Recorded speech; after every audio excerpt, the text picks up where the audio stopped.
Sir చూడండి, నిజముగా ఈ వీడియో నేను గుబురుపాటుకు గురైంది. చాలా భయం వేసింది. ఒకసారి మీరు కూడా చూస్తుంటారు, ఒకసారి చూడండి. ఇది ఎప్పుడో క్రీస్తు పూర్వం జరిగిన సంగతి.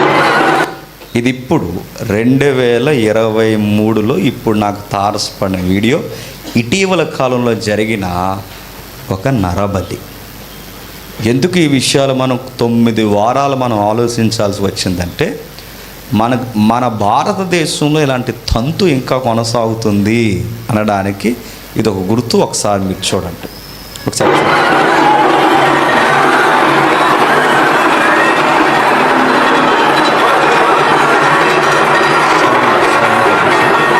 మీరు గమనించండి, ఎక్కడో జాతర జరుగుతుంది.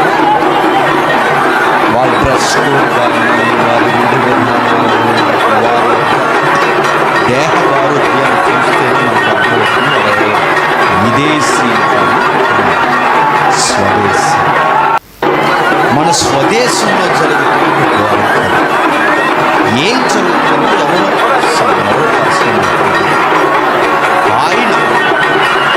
ఆయన నమ్మిన ఆ భక్తి వారు పూజించే దేవుడికి వారు కళ్ళ ముందు పుట్టిన బిడ్డని బలేశారు. బలేసిన బిడ్డని ఆ జాతరలో ఊరేగిస్తున్నారు. చూడండి, ఆ వీడియో చూసినప్పుడు ఇది ఎప్పుడో క్రీస్తులో ఎక్కడో మారుమూల జరిగింది కాదు. ఇది నవతరంలో పురోగతి సాధించిన ఈ తరంలో ఇప్పుడు మన కళ్ళ ముందు జరిగిన ఒక భయంకరమైన సంఘటన. నేను ఎప్పుడో చెప్పానండి ఛానల్ క్రితం, ఇలాంటి సంగతులు జాగ్రత్త జరుగుతాయని. ఓపెన్గా లైవ్లో అనకూడదు, వీలైతే భవిష్యత్తులో చెప్తాను. కొన్ని పార్టీలు వాళ్ళు మన ఇండియాలో పొలిటికల్ పార్టీస్ నాకు వినబడింది, చూడలేదు. మా ఫీల్డ్లో నేను ఉన్నప్పుడు నాకు వినబడింది ఏంటంటే, కొన్ని పొలిటికల్ పార్టీస్ మన భారతదేశంలో బలులు ఇస్తారట పార్టీ ఇన్నోవాలని. అతిపెద్ద కట్టడాలు జరిగినప్పుడు మూసీ నదిలో మన హైదరాబాదులో జంట బలులు జరిగాయి. ఇవన్నీ ఎందుకు జరుగుతున్నాయంటే, విగ్రహారాధన వెనక పరాకాష్ట ఏంటంటే మనుషుల్ని చంపేస్తారు. ఒక మాట నేను చెప్పిన, చిన్నప్పుడు నాకు జ్వరం వచ్చినప్పుడు మా నాన్నమ్మ కానీ మా పెద్దలు కానీ జ్వరం తగ్గాలని వాళ్ళు చేసే పిచ్చి పనులు ఏం చేసేవారు తెలిసి, అప్పుడు నేను చాలా చిన్నపిల్లడు, నాకు గుర్తుంటాయి. ఏదో ఒక జంతువు చెవో తలో కోసి దాని రక్తం తెచ్చి బొట్టెట్టేవారు నాకు, జ్వరం తగ్గాలని. మారిపోయాం కాబట్టి సరిపోయింది. ఇంకా మీకు కలిసి వస్తుంది, ఎవరినో ఒకరిని బలేయండి అంటే. మూగజీవుల్ని బలేసిన మనం మనుషులను కూడా చంపడానికి వెనకాడతామని చెప్పండి. మన చేతులతోనే చాలా జంతువులను చంపాం. ఆ జంతువులను చంపితే మేలు జరుగుతుందంటే, ఇప్పుడు ఈ జీవిని చంపితే మేలు జరుగుతుంది అనుకున్నప్పుడు నరబలి జరిగితే ఇంకా నీకు కలిసి వస్తుందంటే, చంపే చదువుకున్న వాళ్ళు లేరనుకుంటున్నారా? డాక్టర్ లేరనుకుంటున్నారా? పొలిటికల్ ఎజెండా కలిగిన వారు ఉన్నారు. ఇవి చరిత్రలో ప్రతి తరంలో ఎప్పటికీ జరుగుతాయి. ఎందుకు బైబుల్ విగ్రహారాధన అంత రాడికల్గా ఖండించిందంటే, అల్టిమేట్గా ఫైనల్గా జరిగేది ఇదే.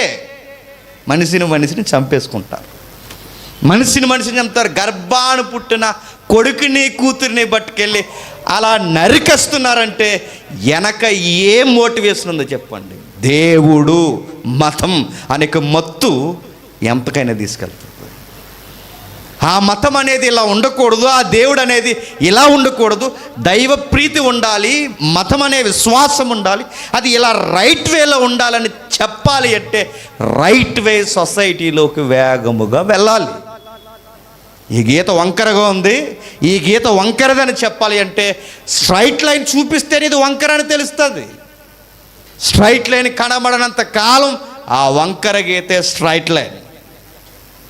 ఇన్ని వంకరు, ఇన్ని భయంకరమైన ఇంత దారుణాతి దారుణమైన మనిషిని చంపుకునేవి జరుగుతున్నాయంటే మారుమూల ప్రాంతాల్లో పట్టణాల్లో కూడా ఇవి ఎందుకు జరుగుతున్నాయంటే బహుశా అని అనుకుంటాను సత్య మార్గం వాళ్ళకి ఇంకా అందలేదేమో. అంతకపోతే ఇదే జరుగుద్దంటే జరుగుద్ది అన్న రికార్డు బైబిల్లో ఉంది. చూద్దాం ఒకసారి. అది సరిగ్గా క్రీస్తు పూర్వం 640 సుమారు 640 కాలంలో లేదా 6వ శతాబ్దంలో, శతాబ్దం అంటే 100, ఈ 6వ శతాబ్దం అంటే క్రీస్తు పూర్వం 600లో, ఈ 600 700 మధ్యలో చాలా పెట్టరేగిపోయారండి జనం. ఎంతకంటే ఒక్కసారి 2వ రాజుల గ్రంథం రండి. 2వ రాజుల గ్రంథం ఒక్కసారి చూద్దాం. 2వ రాజుల గ్రంథం 3వ అధ్యాయం 2వ రాజుల గ్రంథం 3వ అధ్యాయం 2వ రాజుల గ్రంథం 3వ అధ్యాయం 26వ వచనం నుండి.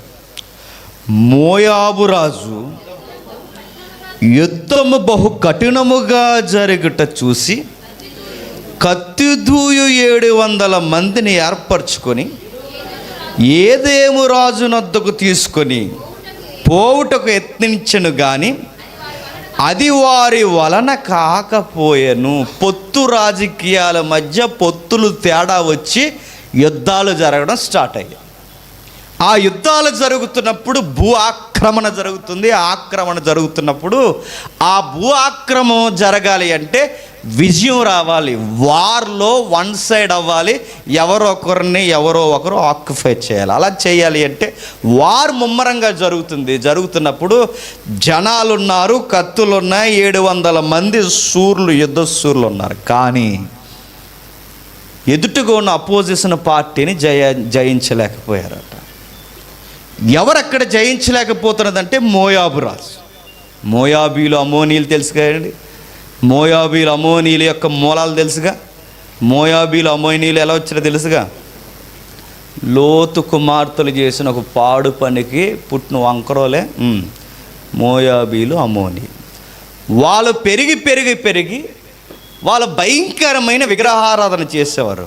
అందులో ఒక కెమోస్ అనే ఒక దేవతను నల్లగా ఉంటుంది. నేను ఒక పేరు చెప్పకూడదు కానీ మీకు స్ట్రైక్ అవ్వాలని చెప్తాను, వినండి. అరబ్ దేశాల్లో ఒక ఫేమస్ పుణ్యక్షేత్రం ఉంది. ఖచ్చితంగా రిలీజియన్లో అక్కడికి వెళ్తారు.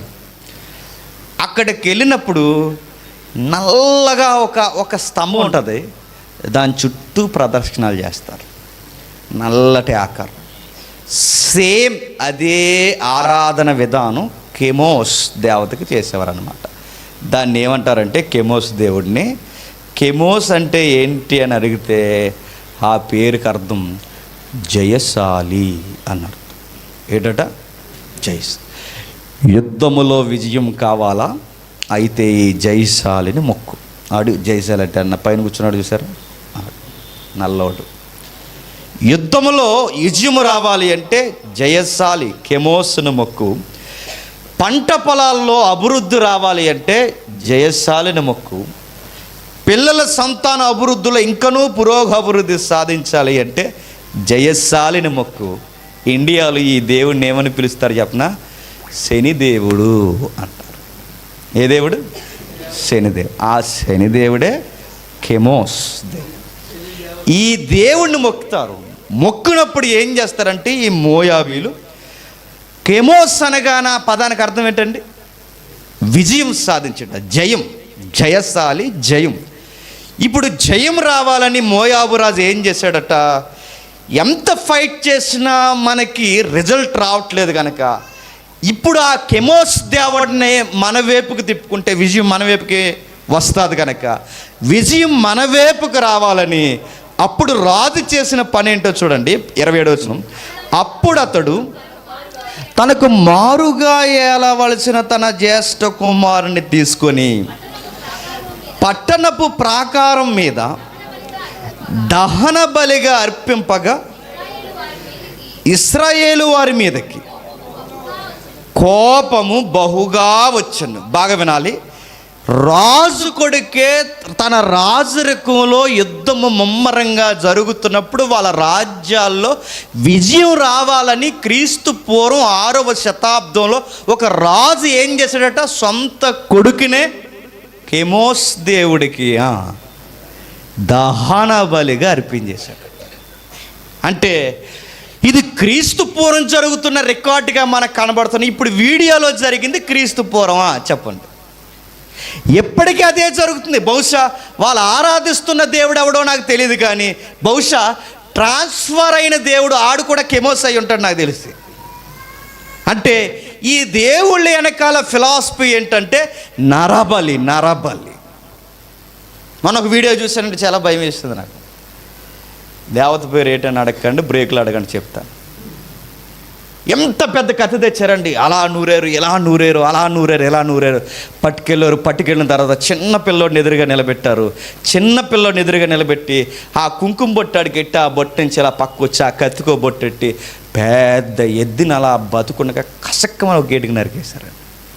ఎద్దు అలా పడిన ఆ ఎద్దు తలక ఇలా తెచ్చి నెత్తి మీద పెట్టుకుంటే ఆ రక్తం ఎలా కారుతుంటే ఆ దేవత దగ్గరికి వెళ్ళి ప్రదక్షిణ చేస్తున్నారు అండి.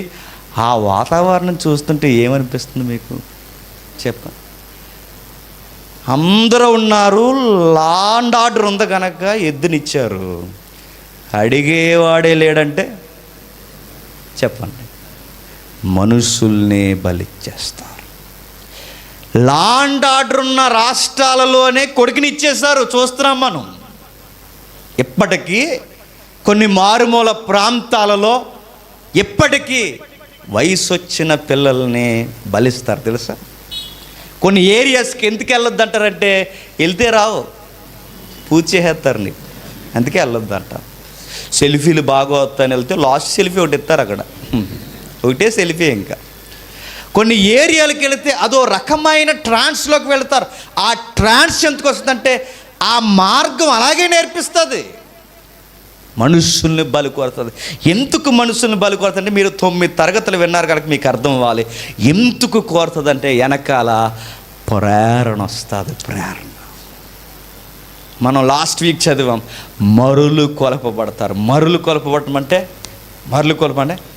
ఆ టెంప్ట్లోకి వెళ్తామంట.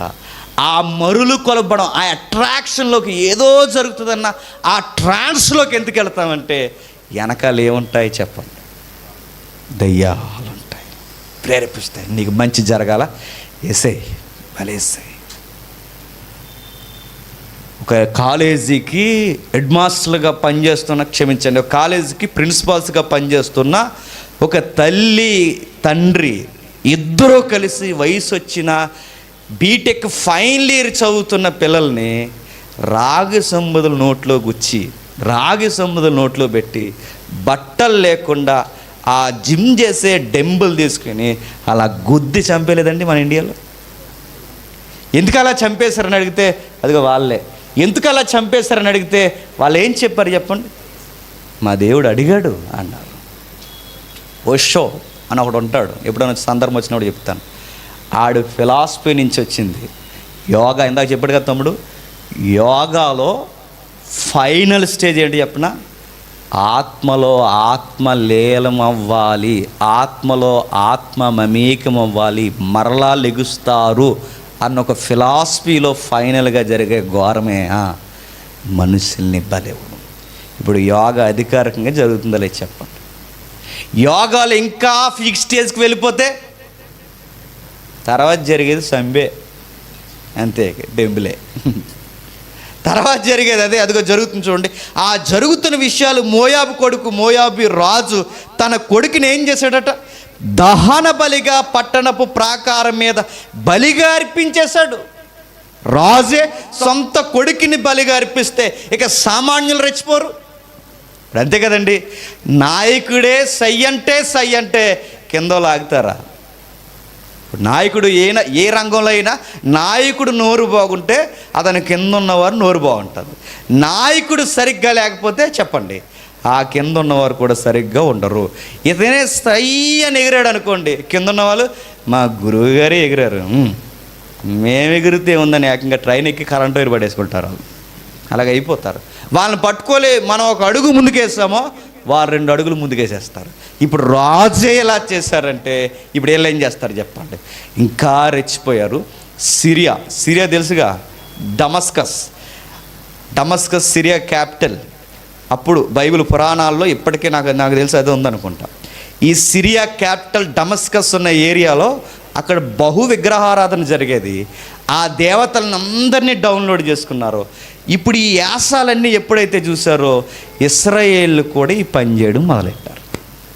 ఏం చేశారంటే అది క్రీస్తు పూర్వం 600 లేదా క్రీస్తు పూర్వం 640 700 మధ్యస్థంలో ఏం చేశారంటే పూర్తిగా యెహోవాను మర్చిపోయారు, పూర్తిగా దేవుడిని వదిలేశారు. వీళ్ళు కూడా విజయాలు రావాలని సొంత కొడుకుల్ని సొంత కూతుర్ని ఏం చేస్తున్నారు? దేవీ దేవతలకి బలియడం స్టార్ట్ చేశారు. ఎక్కడుంది? ఒకసారి కీర్తన గ్రంథం రండి. కీర్తన గ్రంథం 106వ అధ్యాయం. కీర్తన గ్రంథం 106వ అధ్యాయం 37వ వచనం చూడండి.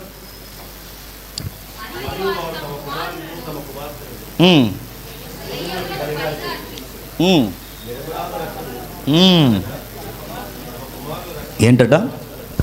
తమ కుమారులను కుమార్తెలను దయ్యాలకి బలిగా అర్పించరి. నిరపరాధ రక్తము అనగా తమ కుమారుల రక్తము తమ కుమార్తెల రక్తము వలికించరి. కానాను దేశపు వారి బొమ్మలకు వారిని బలిగా అర్పించరి. ఆ రక్తము వలన దేశము అపవిత్రమైపోయెను. ఇశ్రాయేల్ అందరూ ఏం చేస్తున్నారట? ఇప్పుడు బయట తెగల వారు ఏం చేస్తున్నారో ఇశ్రాయేలు కూడా అదే చేస్తున్నారు. ఇప్పుడు తమ వెనకాల ఒకరు కలిసి వస్తుందంటే బిడ్డలను చంపుతున్నారట. ఇలా చంపుతూ ఉండగా దేవుడు చూస్తున్నాడు. ఇలా దేవుడు చూస్తూ ఉండగా దేవుడు ఎదురు చూస్తున్నాడు. ఎంతకాలం ఎదురు చూశాడంటే 300 సంవత్సరాలు ఎదురు చూశాడు. ఎన్ని సంవత్సరాలు? 300 సంవత్సరాలు. అంటే 300 సంవత్సరాలు ఎదురు చూస్తున్నాడు. ఎందుకు ఎదురు చూస్తున్నాడంటే ఈ దేశానికి ప్రక్షాళన జరగాలి. 300 సంవత్సరాలు ఎదురు చూస్తున్నాడు. ఎవడో ఒకడు వస్తాడు, ఆ వచ్చినవాడు ఈ భయంకరమైన సంస్కృతికి ప్రక్షాళన చేస్తాడు. పస్కా ద్వారా ఈ ప్రపంచానికి విడుదల అనుగ్రహించడం ఎలాగో ఒక గుర్తుని నేర్పిస్తాడు దేశానికి అని దేవుడు ఎదురు చూశాడట. సుమారు 300 సంవత్సరాలు. విచిత్రం ఏంటి చెప్పిన? ఆ 300 సంవత్సరాలు ఎదురు చూస్తూ ఉండడమే కాదు, కరెక్ట్గా ఆ వ్యక్తి, రాబోయే వ్యక్తి పేరుతో సహా చెప్పి ఎదురు చూశాడట. ఎవరా వ్యక్తి? చూద్దాం ఒకసారి, వెళదాం ఒకసారి. జాగ్రత్తగా వినండి, త్వరగా ముగించుకుందాం. మొదటి రాజుల గ్రంథం 13వ అధ్యాయం. మొదటి రాజుల గ్రంథం 13వ అధ్యాయం. మొదటి 2 వచనాలు. అంతటి దైవజనుడైన ఒకడు యెహోవా చేత సెలవు నుండి యోదయ దేశము నుండి బేతేలునకు వచ్చెను.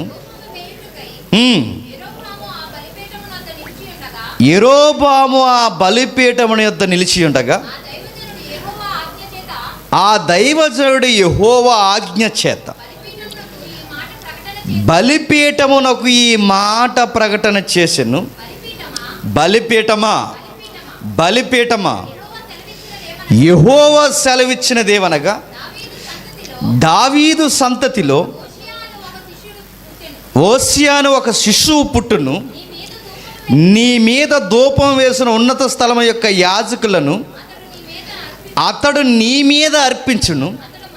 అతడు మనుష్య శాల్యములను నీ మీద దహనము చేయును. ఆగుతాం. చదివిన వాక్యంలో మీకు ఏమర్థమవుతుంది? యెరోబాము అని ఒకడు ఉన్నాడు, ఆడు రాజు. ఆ రాజు అన్నవాడు ఏం చేస్తున్నాడంటే బలిపీఠం దగ్గర నిలబడ్డాడు. ఏ బలిపీఠం అది? ఒక భయంకరమైన దేవత బలిపీఠం దగ్గర. ఆ బలిపీఠం దగ్గర నిలబడి బలియడానికి రెడీగా ఉన్నాడు. అప్పటికే చాలామంది పిల్లలను చంపాడు, అప్పటికే చాలామంది జంతువులను చంపారు.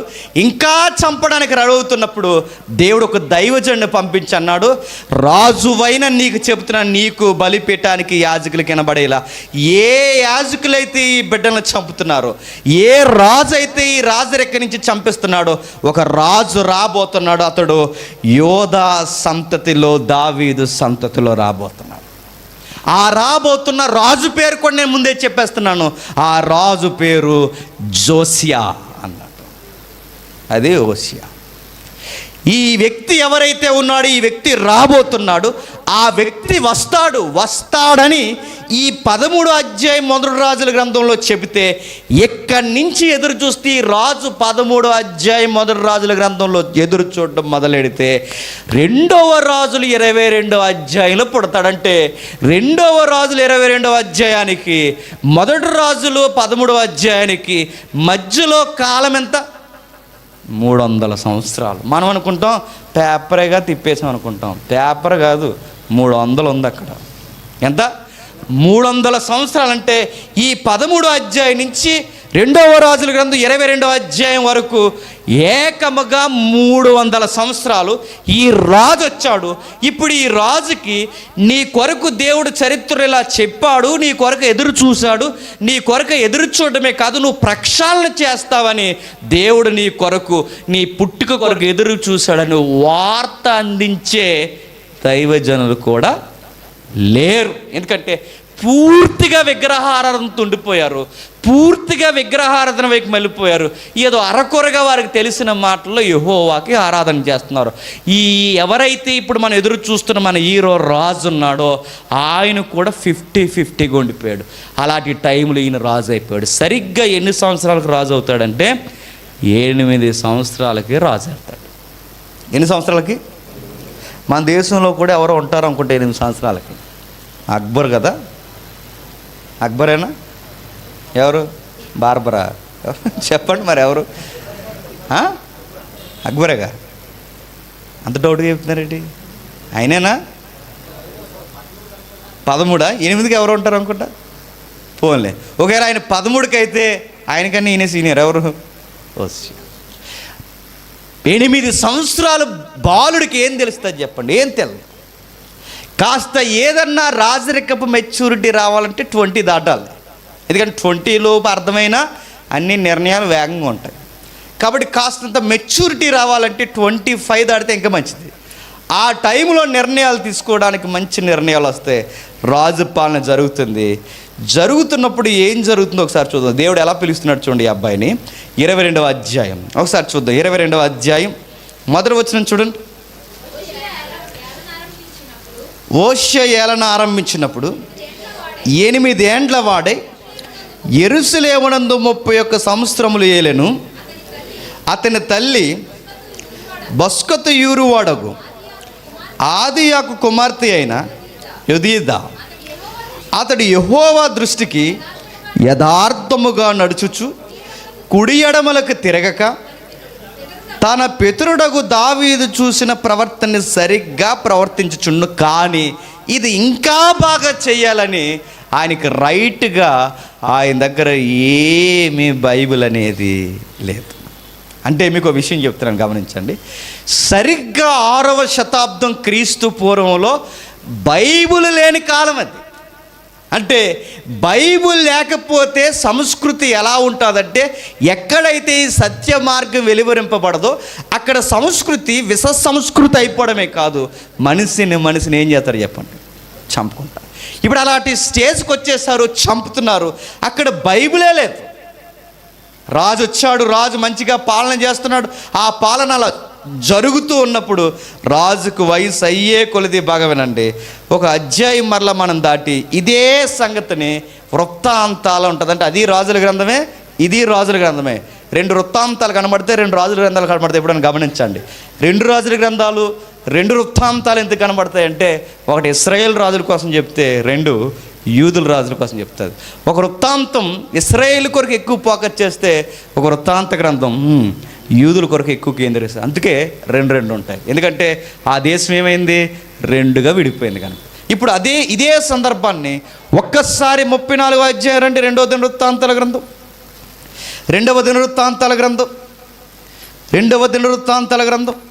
34వ అధ్యాయం 8వ వచనం. అతని ఏలుబడి యందు 18వ సంవత్సరమున. ఎవరితను? అతని ఏలుబడి యందు. మీకు ఎప్పుడైనా డౌట్ వస్తే దాని ప్రారంభానికి రండి. మొదటి వచనం చూడండి. హోషేయ ఏలన ఆరంభించినప్పుడు 8 ఏండ్ల వాడు. అంటే అదే సందర్భం ఇప్పుడు మరలా వివరిస్తూ 8వ వచనంలో అతని ఏలుబడి యందు 18వ సంవత్సరం. ఇప్పుడు ఆగుదాం, ఒక మాట్లాడుతున్నాను, చెప్పండి. రాజుగా ఎన్ని సంవత్సరాలకి ఆయన రాజుగా పిలువబడ్డాడు? ఇప్పుడు 8 నుంచి 18 సంవత్సరాలు పరిపాలించాడట. ఇప్పుడు 8కి 18 కలిపితే 26 సంవత్సరాలు. అంటే ఇప్పుడు సరైన వయసుకు వచ్చాడు. ఎవరు? హోషేయ. ఇప్పుడు 26 సంవత్సరాల వయసు వచ్చినప్పుడు ఒక విచిత్రం జరిగింది. ఏ విచిత్రం జరుగుతుందంటే, వీళ్ళకి ఎవరు రాజు అయినా యాజకుల దగ్గర నుంచి ఒక సంస్కృతి వీళ్ళ వెనకాల కొనసాగుతుంది. ఆ సంస్కృతి ఏంటంటే, రాజు అయిన ప్రతి ఒక్కరూ సొలొమోను కట్టించిన మందిరాన్ని కాపాడుతూ రావాలి. సొలొమోను బంగారు దేవాలయం కట్టించాడుగా, ఆ బంగారు దేవాలయాన్ని కాపాడుతూ రావాలి. దేవాలయం అలా కాలంతో పాటు తుఫానులు, భూకంపాలు, వడదెబ్బలు ఇవన్నీ వస్తూ పోతూ ఉన్నప్పుడు ఎలాంటి కట్టడానికైనా ఏమొస్తాయి? బీటలు వస్తాయి. ఇప్పుడు ఇలా కట్టడానికి లేదా మన పుణ్యస్థలం లేదా మన దేవుని సన్నిధికి కట్టడానికి ఇలా బీటలు వాడుతున్నప్పుడు ఎప్పటికప్పుడు ప్రతి తరంలో మరమ్మతులు చేయడానికి, దేవాలయం మరమ్మతులు జరగడానికి సందా అనేది లేదా ప్రజల దగ్గర నుంచి దాన్ని ఏదంటారు, పన్నులా వసూలు చేసినట్టు ఇలా ఒక వంతు, ఏదో ఒక వంతు, 10వ వంతు ఏదో ఒక వంతు వసూలు చేసి కొంత డబ్బులు దాచేవారు అనమాట. దాసి ఈ దేవాలయాన్ని ఏం చేసేవారంటే మరమ్మతులు చేయించేవారు. ఆ దాసేవాళ్ళు కూడా చాలా జాగ్రత్త పరులు కనుక జాగ్రత్తగా దాశారు. ఇక మాట్లాడడం అవుతుందో లేదో. మరమ్మతులు చేయిస్తామని, దేవాలయాలు కట్టిస్తామని, చర్చిలు కట్టిస్తాం, గుడులు కట్టిస్తామని ఏకముగా కోటీశ్వర్లు అయిపోయిన వ్యక్తులు లేరండి? ఉన్నారు లేదా? ఇది బాధితులకు అర్థమవుతుంది. మీకు అర్థమైందో లేదు? గుడులు కట్టిస్తామని గుడిలో దేవుణ్ణి మింగేసిన వాళ్ళు ఉన్నారు తెలుసా? గవర్నమెంట్ తరపు నుంచి చర్చిలు కట్టిస్తామని సగం కాసేసిన వాళ్ళు ఉన్నారు తెలుసా? మీకు ఎందుకు మేము ఉన్నామని చెప్పా చేయకుండానే దేవుని ఆస్థానం, దేవుని దేవాలయ ఆస్థానాన్నే రికార్డులు మార్చేసే భక్తులు ఉన్నారు తెలుసా? కొంతమంది తెలుసా? ఉంటారు ఇలాంటి వాళ్ళు. అంటే దేవుడి పేరు మీద ఏదో ఒక సందా దాస్తారు. అది ఎప్పటి నుంచి దాస్తున్నారంటే 1 రాజుల గ్రంథం 12వ అధ్యాయంలో దాస్తున్నారు. చూద్దాం ఒకసారి. 1 రాజుల గ్రంథం, క్షమించండి, 2వ రాజుల గ్రంథం. ఎందుకు చెప్తున్నాను వినండి ఒకసారి.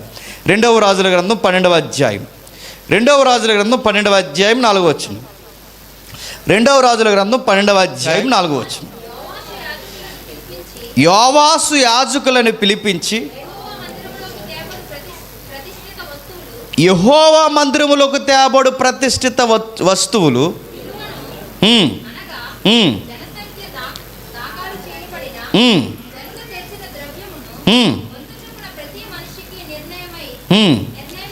ఐదవ వచనం. యాజకుల్లో ఒక్కొక్కడు తనకు నెలవైన వారి యొద్ద తీసుకొని మందిరము ఎచ్చటెచ్చ శిథిలమైచున్నదో అచ్చటచ్చట దాన్ని బాగు చేయింపవలనని ఆజ్ఞ అయిన గనక యోవాషు ఏలుబడిలో 23వ సంవత్సరం వరకు యాజకుల మందిరం యొక్క శిథిలమైన స్థలములను బాగు చేయకయుండిరి గనక యోవాషు యాజకుడైన యెహోయాదీదును మిగిలిన యాజకులను పిలిపించి, మందిరములో శిథిలమైన స్థలం మీరెందుకు బాగు చేయకపోతిరి? ఇకను మీరు మీ నెలవైన వారి యొద్ద ద్రవ్యం తీసుకొనక మందిరంలో శిథిలమైన స్థలం బాగు చేయుటకే మీరు అంతకుముందు తీసుకున్న దాన్ని అప్పగించుడని ఆజ్ఞ ఇచ్చును. సందా అయితే వసూలు చేస్తున్నారు కానీ మందిరాన్ని మాత్రం ఎవడు బాగు చేయట్లేదు. ఎప్పుడైనా మీరు గమనించండి, దేవుడి పేరు మీద ప్రతి తరాల్లో ఏం చేస్తారు చెప్పండి? వసూళ్ళు బాగా చేస్తారు. నిజంగా దేవుడి పేరు మీద వసూలు చేసి యథార్థంగా పట్టెడి మెతుకులు పెట్టే వాళ్ళు ఉన్నారు. నిజంగా దేవుడి పేరు మీద వసూలు చేసి అనాథల్ని సేరదీసే వాళ్ళు ఉన్నారు. నిజంగానే దిక్కులేని వారికి ఎదవరాండ్లకి సరి అయిన ఓదార్పు ఇవ్వడానికి తెచ్చిన దేవుడి పేరు మీద తెచ్చిన ధనాన్ని ఉపయోగించడం. అలాగే మెజారిటీ వ్యక్తులు అదే దేవుడి పేరు మీద దేవుడికి గుడి కడుతున్నాం, దేవుడికి బడి కడుతున్నాం, దేవుడికి పుణ్యక్షేత్రం కడుతున్నాం, దేవుడికి అది కడుతున్నాం, ఇది కడుతున్నాం అని ఏకముగా దేవుడికి కట్టేది ఏమీ లేదు. కానీ వీళ్ళు మాత్రం కోట్ల రూపాయలు బంగ్లాలు కట్టుకుంటారు. టైం కాదు కానీ టైం వచ్చినప్పుడు గట్టిగా చెప్తున్న ఒక వ్యక్తి కోసం చెప్పాలి. ఎందుకంటే మామూలు టోపీ పెట్టలేదండి ఆ వ్యక్తి. అనాథాశ్రమం కడతాను, అనాథాశ్రమం కడతాను, అనాథాశ్రమం కడతాను అని ఫామ్ హౌస్ కట్టేసుకున్నాడు. ఎదవా, పనికి మాలినేదవా. ఇది ఎవరికి కడుతున్నామంటే దేవుని పిల్లల అనాథుల కొరకు కడుతున్నాను అన్నాడు. అంటే ఎప్పుడు ప్రతి తరంలో వసూళ్ళు జరిగితే ఆ వసూళ్ళు చేయబడినవి కట్టరు. నేను ఒక మాట చెప్పనా, దేవుడు పేరు మీద వసూలు చేసింది ఏదైనా మన జేబీలో పెట్టడం మనకి మన పిల్లల ఆయుస్కి మంచిది కాదు. నేను సీరియస్గా చెప్తున్నాను అండి. అతడు సేవకుడైతే నూడ్చెడు ఎద్దుకి మూతుకు సెక్కం పెట్టొద్దు అన్నాడని రెఫరెన్స్ చూపిస్తారు. ఓకే, కాదంటలేదు. ఆ నూడ్చెడు ఎద్దు మూతికి సెక్కం పెట్టం, అది ఎంత ఆకలేసిందో అంతే తినాలి. పంట అంతా తినేస్తే నడ్డి ఎరగొట్టొద్దండి దానికి. పంట అంతా తినచ్చు, తప్పులేదు. పంట అంతా తినేస్తే చెయ్యొచ్చు. ఇప్పుడు సేవకుడు 10 రూపాయలు రూపాయి, 10 రూపాయలు 5 రూపాయలు, లేదా 10 రూపాయలు 8 రూపాయలు తీసుకోండి, 2 రూపాయలైనా ఉపయోగించాలి కదండి. ప్రతీది అది ఎలాగెనకాల వేసేస్తే ఏమవుద్ది? మీరు చేసిన దొంగల దోపిడీ, ఆ బ్లాక్ మనీ విధానానికి దేవాలయం, దేవుని సన్నిధులు లాంటి మంచి కార్యాలు జరగకపోతే ఏమవుద్ది చెప్పండి? ఇలాంటి ఘోరమైన ఆరాధనలు దిగుమతులు అవుతాయి.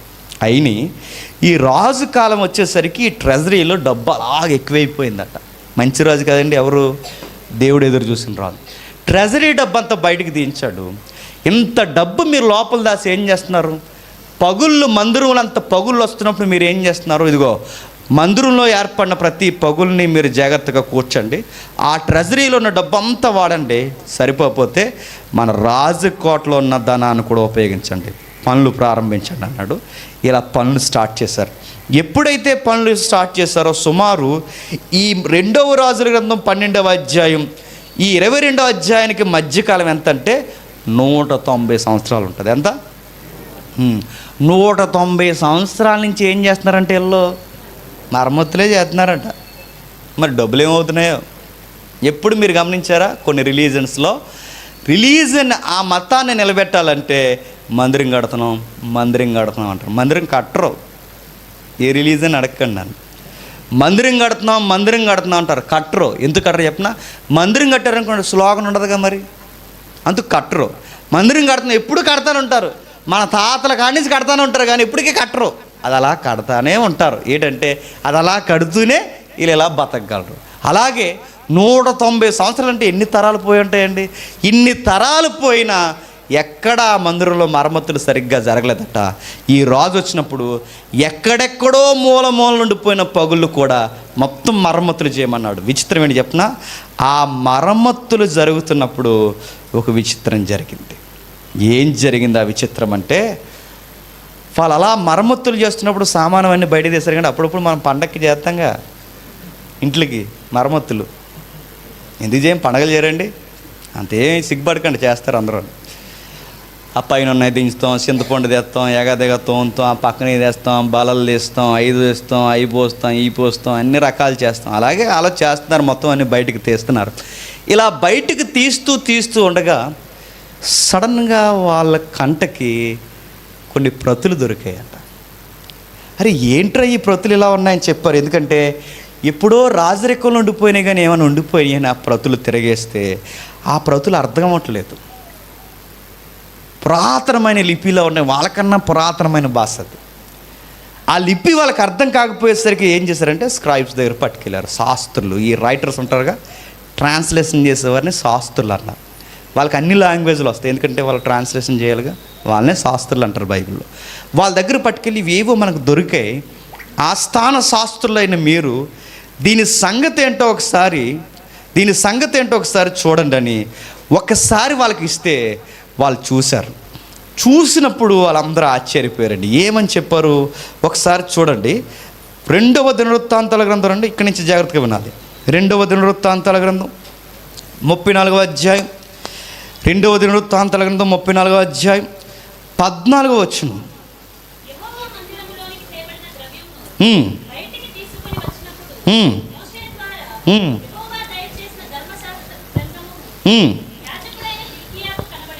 యాజకుడైన హిల్కీయాకి కనబడెను.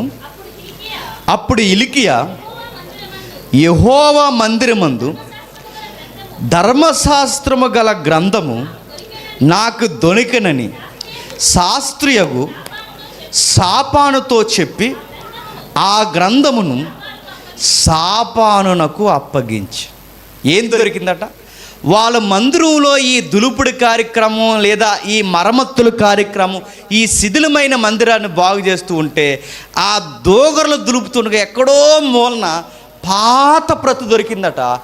ఏంటి ఆ ప్రతి అని ఆ సాసానైన శాస్త్రి గారి దగ్గరికి, అంటే ఆ ట్రాన్స్లేటర్స్ దగ్గర పట్టుకెళ్తే ఇదేంటబ్బా అని అడిగితే అక్కడ చెబుతున్నారు, ఇది ధర్మశాస్త్ర గ్రంథం. ధర్మశాస్త్రం అంటే ఒకప్పుడు మోసే రాశాడే, ఆ మోసే రాసిన ధర్మశాస్త్రం యొక్క నకల్ అన్నాడు. ఆ నకలు దొరికిందంటే ఏముందబ్బా నకలు అంటే, ఆ నకలు దొరికిన వెంటనే పట్టుకెళ్ళిన వెంటనే రాజుగారి దగ్గర తెచ్చి ఇచ్చారు. రాజుగారు దాన్ని చూస్తున్నారు, ఏంటిది ధర్మశాస్త్రం ఏంటి? అప్పుడు మనకెవరో మన పెద్దలు చెప్పారు, మోసే రాశాడు దేవుడు ధర్మశాస్త్రం ఆజ్ఞలు అన్నారు. ఆ ధర్మశాస్త్రమేనా అని అడిగారు. ఆ ధర్మశాస్త్రమే అన్నారు. ఆ ధర్మశాస్త్రం అయితే అందులో ఏముందబ్బా ఒకసారి బయటికి చదవండి అని చదివించుకున్నారు. చదువుతుంటే ఏం కనబడుతుందో చూడండి. 16వ వచనంలో సాపాను ఆ గ్రంథమును రాజునొద్దకు తీసుకుని పోయి రాజుతో ఇట్లనెను, నీ సేవకులకు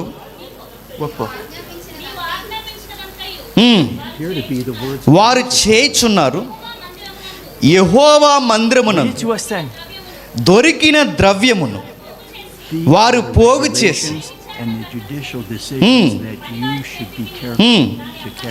19 అతడు ఆ ధర్మశాస్త్రపు మాటలు చదివి వినిపింపగా రాజు విని తన వస్త్రములు చింపుకొని హిల్కీయాకును సాపాను కుమారుడైన అహీకాముకును మీకా కుమారుడైన శాస్త్రియకు సాపానుకును రాజు సేవకుడైన ఆసాకును ఇలాగ ఆజ్ఞాపించెను, మీరు వెళ్ళి దొరికి నీ గ్రంథపు మాటల విషయమై నా కొరకు ఇశ్రాయేలు యూదా వారిలో శేషించి ఉన్న వారి కొరకు యెహోవా యొద్ద విచారించుడి. మన పితరులు ఈ గ్రంథము యందు రాయబడి ఉన్న సమస్తమును అనుసరింపకయు యెహోవా ఆజ్ఞలను గైకొనక యుండురు గనక యెహోవా కోపం మన మీద అత్యధికంగా వచ్చి ఉన్నది. నేను మాట్లాడుతున్నాను చెప్పండి. ఎప్పుడైతే ఆ గ్రంథం దొరికిందో ఆ గ్రంథము చచ్చి ఇలా చదివిస్తుంటే రాజుగారు ఏం చేశారట? వెంటనే బట్టలు చింపుకొని గల్లు నేర్చేశాడు. నేను అడుగుతున్నాను, ఒక మాట చెప్పండి. అప్పటి వరకు ఈయనకి బైబిల్ తెలీదా అంటే తెలియదన్నట్టే ఉంది. మరి యెహోవాని వెంబడిస్తున్నాడంటే ఏదో నోటి మాటల వలన వెంబడిస్తున్నాడే తప్ప, అప్పటి వరకు ఆయన నిన్న పితరుల దగ్గర విన్నదాన్ని బట్టి వెంబడిస్తున్నాడు తప్ప ఆ రాజు దగ్గర ఏమి లేదు చెప్పండి. బైబిల్ లేదు. ఎప్పుడైతే ఆయనకి బైబిల్ లేదో ఆయన చేస్తున్నది తప్పో ఒప్పో కూడా చెప్పే నాదులు లేడు. ఎందుకంటే అందరూ ఒకలాంటి వారు అయినప్పుడు ఆయనకి ఒప్పో తప్పో చెప్పేవాళ్ళు ఎవరున్నారు? ఇప్పుడు ఆయన చేస్తున్నది రైటో రాంగో తెలియాలంటే ఒక ప్రతు కావాలి, రాజుకు ఒక నకలు ఉండాలి. అంటే ఒక జిరాక్స్ ఇన్ ధర్మశాస్త్రం ఒక నకలు ఆయన దగ్గర ఉంటే ఆయన ఏ రూలింగ్ ఎలా నడిపించాలని తెలుస్తుంది. ఇప్పుడు ఆయన దగ్గర లేదు. ఎందుకు లేదంటే ఈయనకి ముందు ఈయన పితరులు ఉన్నాడు. ఆ పితరులు ఇంకా భయంకరమైన వారు ఎవరంటే ఆహాజు, మనస్సే, ఆమోను. ఆమోస్ ఇలాంటి వారు ఎవరైతే ఉన్నారో ఈ భయంకరమైన రాజులు పూర్తిగా ధర్మశాస్త్రాన్ని దాచేశారు. వీళ్ళు ఎప్పుడైతే ధర్మశాస్త్రాన్ని దాచేశారో సిరియా దేవతల్ని, బయటి దేవతల్ని, కామోస్ దేవతల్ని, కెమోస్ దేవతని, మోయాబి దేవతల్ని, వీళ్ళందరినీ ఈ ఆహాజు, మనస్సే, ఆమోను రాజు లాంటి వారు ఎప్పుడైతే తెచ్చారో పూర్తిగా ప్రజలు ధర్మశాస్త్రం యెహోవాని ఏమయ్యారు? మర్చిపోయారు. రాజుకే లేదట బైబిల్. అది విచిత్రం. రాజుకే ఎప్పుడైతే బైబిల్ లేదో ఈ బైబిల్ చదువుతున్నప్పుడు ఆ బైబిల్లో ఉన్న విషయాలు ఆయన్ని పాయింట్అవుట్ చేయడం స్టార్ట్ చేశాయి. ఎప్పుడైతే పాయింట్అవుట్ చేయడం స్టార్ట్ చేసాయో రాజుగారు ఏమయ్యారట? ప్రజలందరూ చూస్తుండగా రాజుగారు ఏడ్చేశారు. ఎక్కడుందో చూడండి 27వ వచనంలో, నీ మనస్సు మెత్తనిదై దాని కాపురస్తుల మీదను దేవుని పలికిన మాటలను వినినప్పుడు నా సన్నిధిని నువ్వు రాజైన నీవు తగ్గించుకొని నీ వస్త్రములు చింపుకొని నా సన్నిధిని కన్నీరు విడిచితివి గనక నీ మనవని నేను ఆలకించి తిని. రాజు బైబిల్ చదివితే ఏమయ్యాడట? ఏడ్చాడట. అది వింత. నేను ఆ మాట చెప్పునా, రాజులు ఏడవరు. అది గుర్తుపెట్టుకో. మీకు విషయం చెప్పనా, రాజులు చరిత్రలో ఏడవకుండా ఉండడానికే ట్రైనింగ్ తీసుకుంటారు తెలుసా? ప్రత్యేకించి ఒక కోర్సు ఉంటుంది. అది ఎలాంటి యుద్ధం జరిగిపోయినా, ప్రియులను కోల్పోయినా, ఏది జరిగిపోయినా ఎమోషనల్గా రాజు డల్ అయిపోకూడదు. ఎందుకంటే రాజు డౌన్ అయిపోయాడో శత్రువుకి ఏమవుద్ది? బలం పెరిగిపోద్ది. అందుకే రాజు ఏడవకూడదు. ఎన్ని జరిగిపోయినా రాజు ఏడవకూడదు. ఎలాంటి కార్యం జరిగిపోయిన రాజు ఏడవకూడదు. మీరు కావాలంటే ఇంటికి వెళ్ళిన తర్వాత చదవండి. హిజ్కియా మరికొన్ని రోజుల్లో నువ్వు చచ్చిపోతావని దేవుడు ప్రవక్త ద్వారా సెలవిచ్చినప్పుడు హిజ్కియా ఎలా ఏడ్చాడని బైబిల్ ఉందో చెప్పనా? ప్రజల వైపు తిరిగి, ప్రజల వైపు కనబడకుండా గోడ వైపుకు తిరిగి తన ముఖాన్ని దాచుకుని ఏడ్చాడని ఉంది. ఎందుకు? రాజు ముఖాన్ని దాచుకుని ఎందుకు ఏడుస్తున్నాడు? రాజు ఏడడం పబ్లిక్ చూసారో పబ్లిక్ చచ్చిపోతారు. అంతేనే కాదు చెప్పండి. వైఎస్ రాజశేఖర రెడ్డి గారు చచ్చిపోయారు. ఎంతమంది చచ్చిపోలేదండి.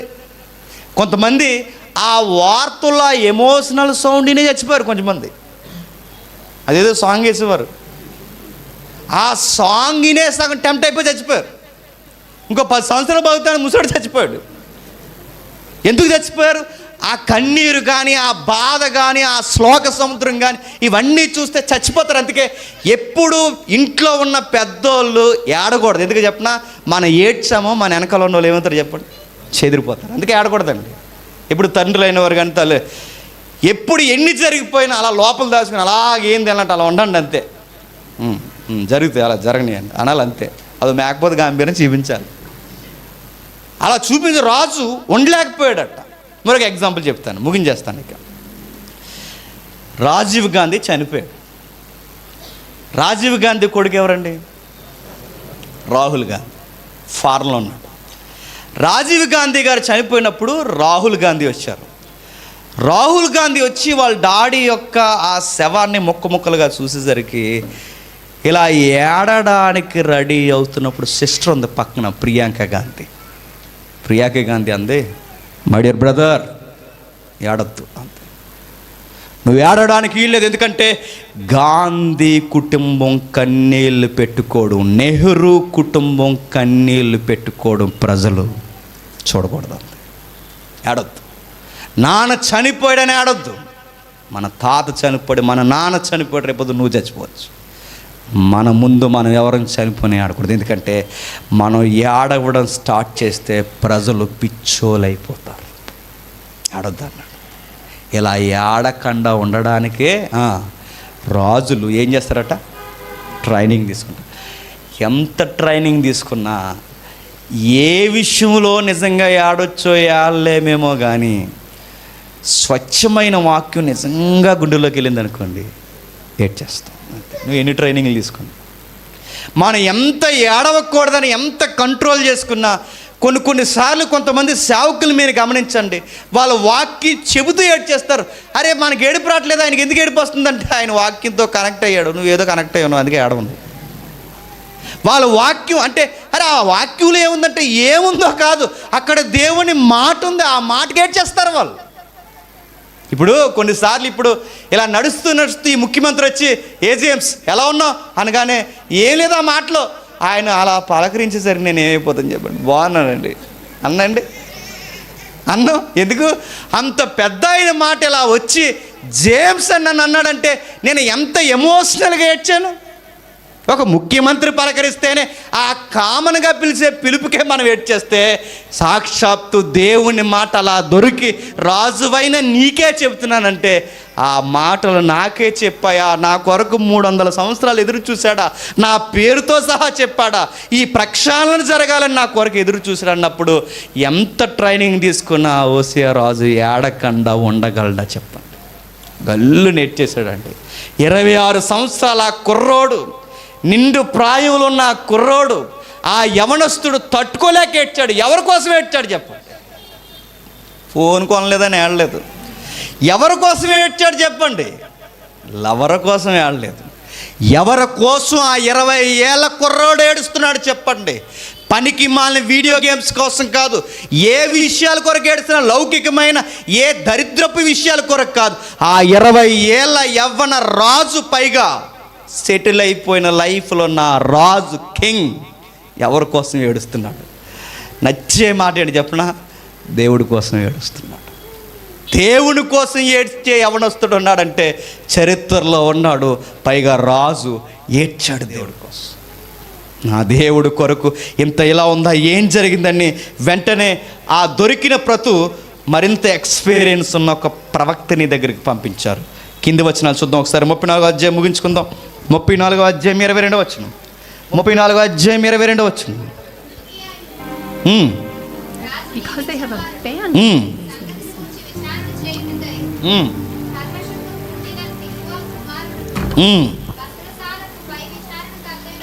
వస్త్రశాలకు పై విచారణకర్తయగు సల్లూని యొక్క భార్య అయిన ఉల్దాను ప్రవక్తని యొద్దకు పోయి. వస్త్రశాలకు పై విచారణకర్త.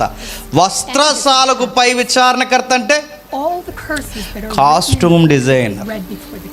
ఏదో టాలీవుడ్లో ఏదో జరుగుతుంది అనుకుంటా దీని గురించి. ఏం జరుగుతుంది ఏదో అంటారండి ఆ పదం.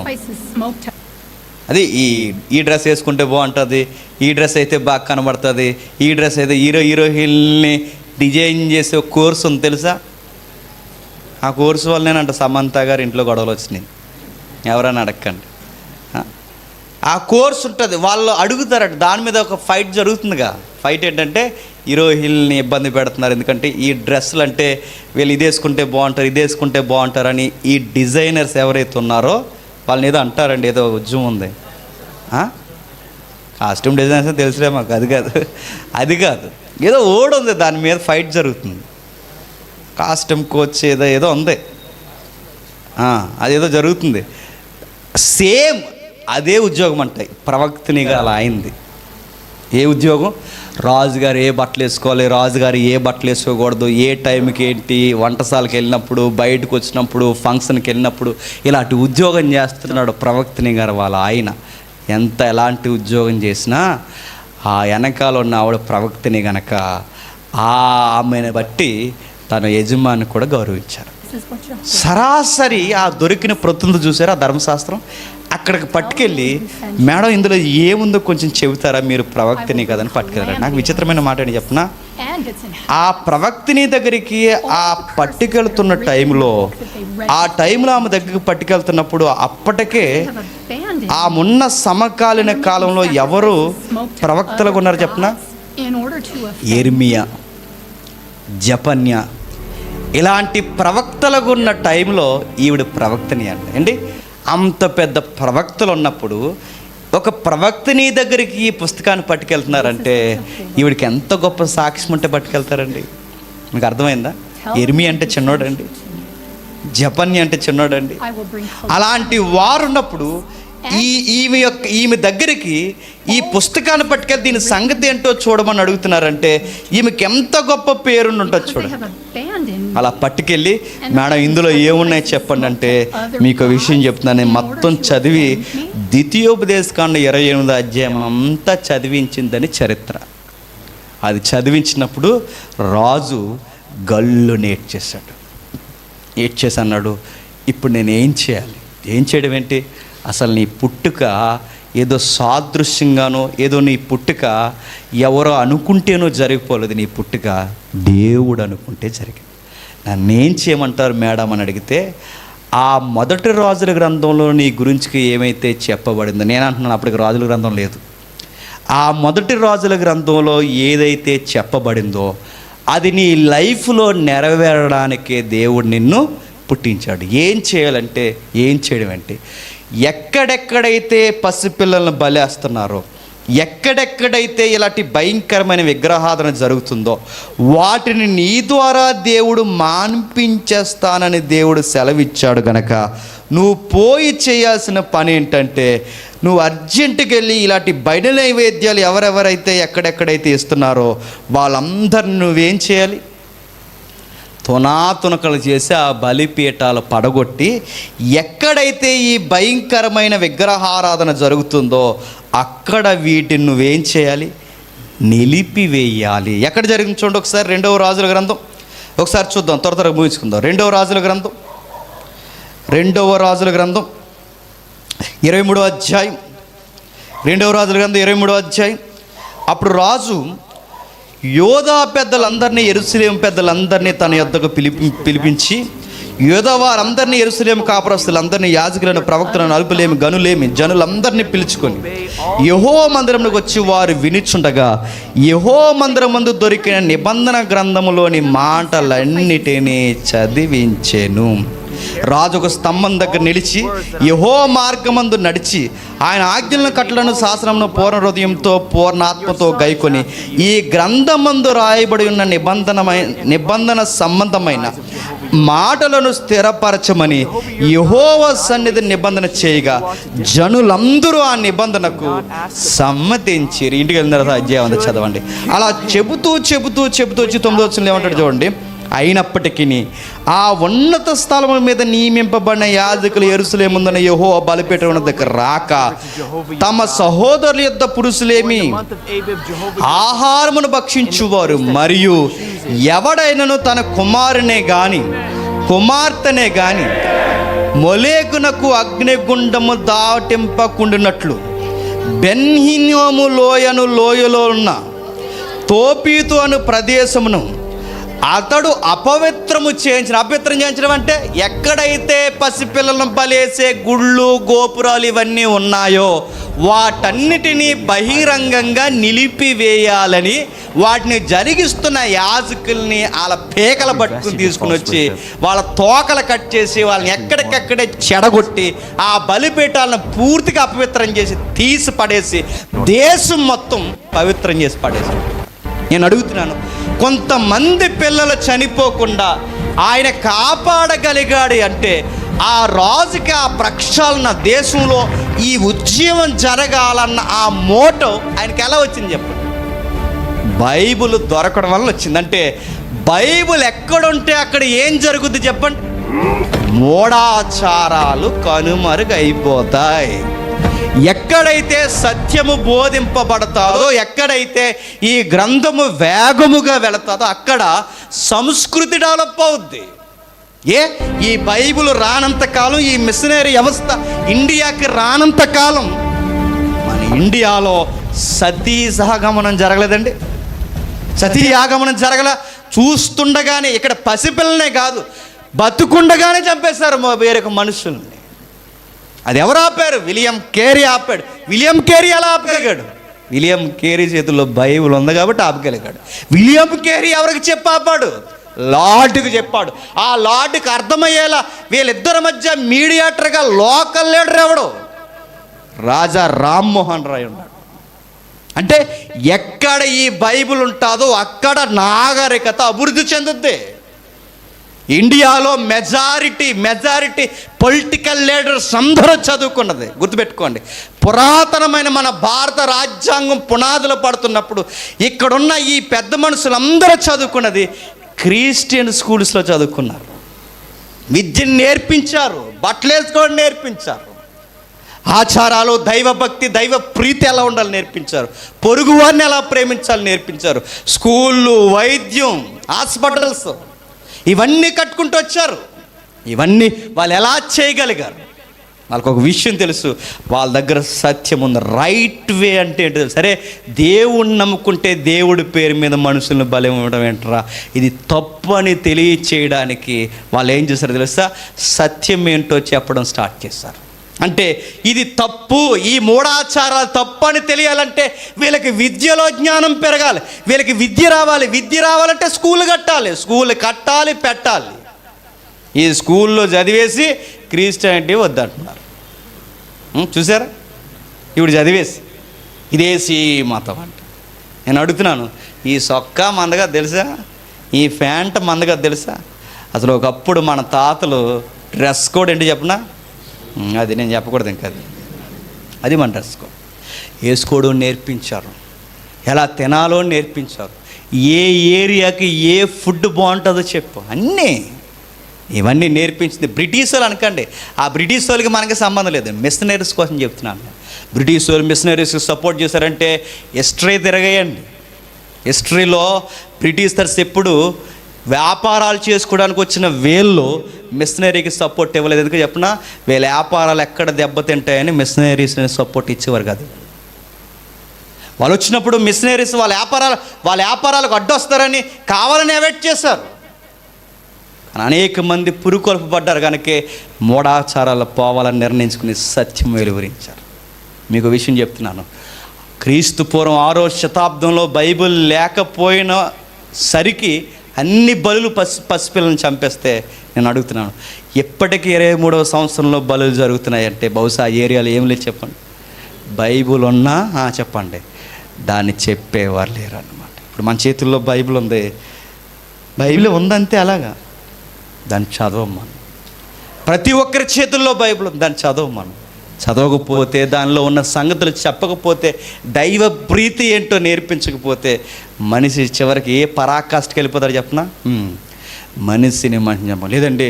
చదువుకున్న వాళ్ళు అలా ఎంత చేస్తారంటే, చదువుకున్న వాళ్ళు నోటంటే వచ్చే మాట కూడా చెప్పనా, దేనికైనా లక్ ఉండాలిరా అంటారు. లక్ అంటే ఏంటి తెలుసా? లక్ అంటే బైబిల్లో చరిత్రలో లక్కీ గాడ్ అంటారు, లక్కీ దేవత. అంటే చదువుకున్న నోట్లో కూడా ఏమవుతుంది చెప్పండి, లక్ ఉండాలిరా అంటున్నారు. ఇవన్నీ వస్తాయి. చదువుంటే సరిపోదు, ఏం చదవాలి చెప్పండి? బైబిల్ చదవాలి. ఆ బైబిల్ చదివిన తర్వాత ఆ రాజు ఒక ప్రతుని దగ్గరెట్టుకుని ప్రక్షాళన చేసి పస్కా పండుగ జరిగించి, నేను చచ్చిపోయే వరకు దేశం ఈ రూలింగ్లో నడవాలన్నాడు. విషయం ఏంటి చెప్పనా? తొండ ముదిరి అవదు సామెత, తొండ ముదిరి ఓసర వెళ్ళయింది. అంత బాగా చేశాడు. చివరికి స్థిరపడిన తర్వాత రాజు కాస్తంత ధీమా పొద్దు అవ్వారం జరిగించి ఏం చేశాడు చెప్పనా? అందరినీ పాటించమని ఈయన పాటిద్దాంలే అన్నాడట. అలా ఎప్పుడైతే యెహోవాని నిర్లక్ష్యంగా నడిచాడో ఆయన మరణం, ఇంటికి వెళ్ళిన చదవని టైం లేదు, చదవడానికే ఇబ్బంది పడేంతగా ఆయన మరణం ముగిసిపోయింది. ఏమవుతుందంటే గొప్పలకు పోతాడు, ధీమాగా వ్యవహారానికి చేస్తాడు. చివరికి సోమరై దగ్గరున్న ప్రతుని చదవడం మానేస్తాడు. ప్రతు అంటే తెలుసుగా, బైబిల్ జిరాక్స్ కాపీ. ఆ జిరాక్స్ని చదవడం మానేస్తాడు. ఎప్పుడైతే బైబిల్ చదవడం మానేస్తాడో సోమరైపోయి ఆ సోమరితనం తన ఆత్మీయతను, తన రాజ్యాన్ని చంపేస్తాడు. నిజానికి ఈ వారం నేను ఏం చెప్పాలంటే, సోమరితనం కోసం చెప్దాం అనుకున్నాను. చాలా అందరికీ అవసరమైన పాఠం అది. సోమరులు అందరికీ ఫిలాసఫీ ఉంటుంది తెలుసా, ఆ ఫిలాసఫీ చెబుదాం అనుకున్నాను. వీలైతే దేవుని చిత్తమైతే వచ్చే వారం దేవుని చిత్తమైతే చెప్తాను.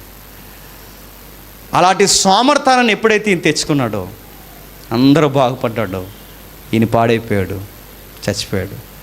ఆయన చనిపోయిన తర్వాత అన్యరాజులు వచ్చారు, మరమ్మతులు చేస్తున్న దేవాలయాన్ని, ధర్మశాస్త్రాన్ని, మంచి మనుషుల్ని వేరే దేశానికి ఎత్తుకెళ్ళిపోయారు. అలా ఎత్తుకెళ్ళిపోయిన దేశమే బబులోను సామ్రాజ్యం. అలా ఎత్తుకెళ్ళిపోయిన మనుషుల్లో ఉన్న మంచి యువకుడే దానియేలు లాంటి వారు. దానియేలు ముగ్గురు స్నేహితులు ఉంటారు చూసారా, అలాంటి వారు వెళ్ళిపోవడానికి కారణం ఈ మనిషి ప్రక్షాళన చేస్తూ చేస్తూ వచ్చే రాజుని మంచి ప్రక్షాళన నిలబెట్టి వెళ్ళిపోతే బాగుంది. ఆయన ఎప్పుడైతే లూజ్ అయ్యాడో పొరుగులు వచ్చారు, మళ్ళీ దిగారు, ఎత్తుకెళ్ళిపోయారు. మొత్తం ఇశ్రాయేలు సామ్రాజ్యం అంతా కొలగొట్టేశారు. అంటే బైబుల్ ఎక్కడైతే నిర్లక్ష్యంగా ఉందో అక్కడ ఏమవుతుంది చెప్పండి, ఘోరాలు జరుగుతాయి. కాబట్టి జాగ్రత్త. ఇప్పుడు మీరు నేర్చుకుంటున్నారుగా బైబిల్, ఇక్కడికి వచ్చి ఏమి నేర్చుకుంటున్నారు? 2 రెళ్ళు 4 అని నేర్చుకుంటున్నారా? బైబిల్ నేర్చుకుంటున్నారు. నేర్చుకున్న తర్వాత ఏం చేయాలి?